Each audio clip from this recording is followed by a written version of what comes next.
Hi guys and girls, I'm Obsidian Ant and welcome to Exploring Elite Dangerous episode 33. This was the strangest leg of my journey so far. It was full of black hole after black hole. In fact, after a while I started to feel as though I was trapped in some sort of twilight zone.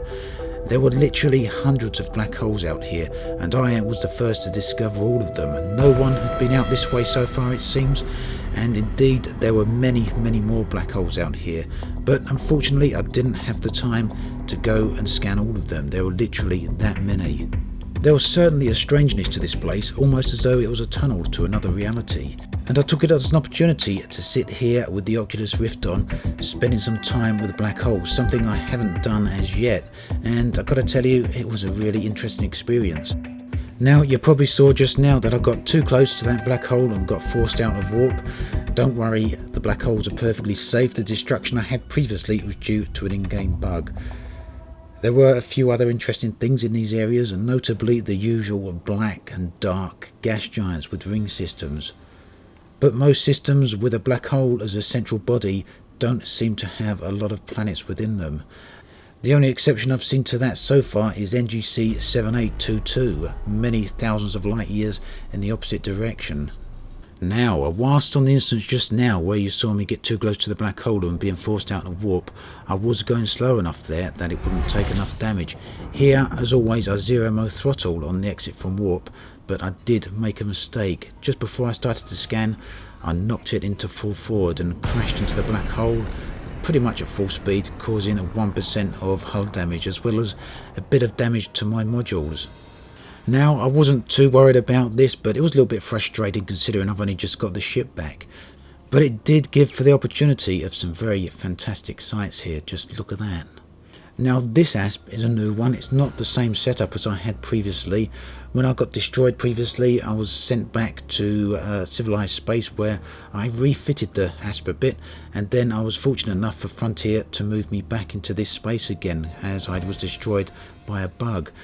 And that means that I've outfitted this ASP to run a little bit cooler than the one previously, so I knew that getting away from stars and from black holes like this should be much less of a problem than it would have otherwise been.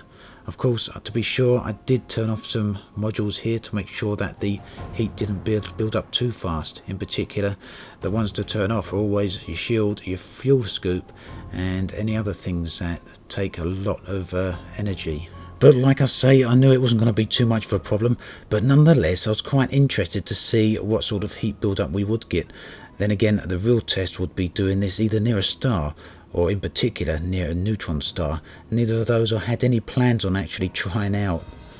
I also wanted to make sure I had heat sinks at the ready, although I was about 99% sure I wouldn't need them, but it's always good to play it safe.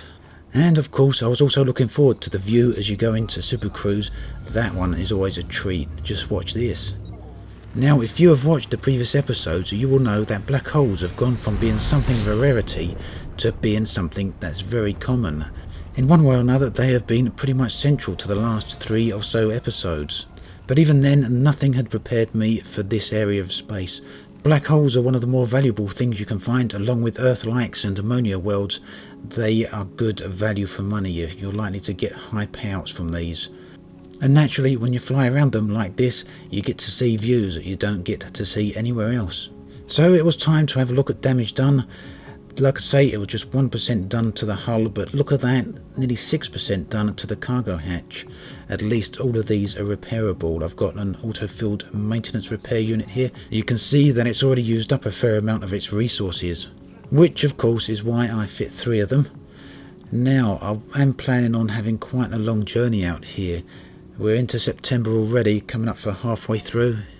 And I'm very close to the centre of the galaxy. Now, my original plan was either to go straight across to the other rim of the galaxy, the opposite edge, or either to go to the east or the western side of the galaxy. But with planetary landing coming up sometime in late November or mid-December, I'd like to make my way back that bit earlier. I'm going to need the ability to land on planets, and of course I'm going to want an SRV so I can explore the planets from the ground. So whilst there's no hurry to get back still, it will be a shorter trip than I originally planned, but next time out I'll be out here a lot longer. Now, not only was it black hole after black hole, but a lot of the systems were pretty sparse, with more or less nothing in them other than a few very small planets and sometimes another star if I was lucky. But I carried on going. Of course, there were regular stars in between, but most of those were nothing to write home about either. But then again, I come across a few interesting black hole systems with planets like this high metal content one as well. But then, in the end, I did come across an Earth-like planet, and that was a very, very nice find and quite a relief to see after so many very dull areas. Don't get me wrong, black holes are very nice to see, but once you've seen 20 or 30 of them in a row, you start wanting to see something else, and finding an Earth-like out here, getting closer to the core, is always a nice thing to see. I'm still, of course, looking for that elusive ringed Earth-like, something I still haven't even seen. I know there's one in human-inhabited space, but the first time I see one, I want to find it on my own discovery, if I can be fortunate enough to do that. And, of course, I can never go past an Earth-like without checking the sunrise. And for me, every sunrise is different, especially when you look at the conjunction with the galactic core there in the background. I'm not sure how many more Earth-likes I'm going to be able to find as I get closer to Sagittarius A. They seem to be becoming increasingly rare, but that may just be down to pure chance, and perhaps there are many thousands of them around here and I just haven't been fortunate enough to come across any yet. And here was another nice find after seeing all those black holes, a giant star. The system map here gives an idea of just how big it is. It's much larger than our own sun, and here I am 133 light seconds away from it. It's far from the largest star in the game, but this one is my very own find. A giant star, something that as a discoverer and explorer I could be very happy to have my name associated with it. With some of the largest of these giant stars, you can travel away from them many of thousands of light seconds, and even still they will occupy an immense part of your field of view.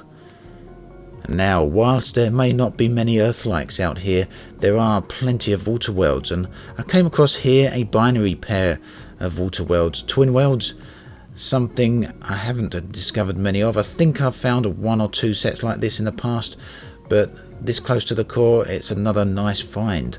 And again, water worlds are among the more valuable of the planets along with Earth-likes. But so far, this has been one of the more empty areas of space I've been through in a very long time. Black holes, sure, neutron stars, yes, but very empty and feels very isolated out here. Especially near neutron stars like this, which make the place feel very dark and very empty. Sometimes it felt that even the planets out here were isolated, shrouded in darkness. But unlike human-inhabited space, the backdrop here is full of absolutely millions upon millions of stars, something I'm really going to miss when I finally get back home. However, there is always the perpetual backdrop of the galactic core itself, something I'm getting very close to, and will soon envelop me in its entirety. There will be nothing else I can see other than a complete surround of this yellow-orange colour. It does get a little bit difficult to navigate around this area due to the density of the stars. The navigation router does have trouble plotting a route out here, and that can be a little bit of a problem. You have to pick your target destination fairly carefully, and we'll see more of that in the upcoming episodes. For now, I take a last look at the black void and the beauty of a trinary star system before I take the final descent into the centre of the galaxy and find the supermassive black hole that awaits me there. As always, thanks for watching, and I'll catch you guys and girls next time.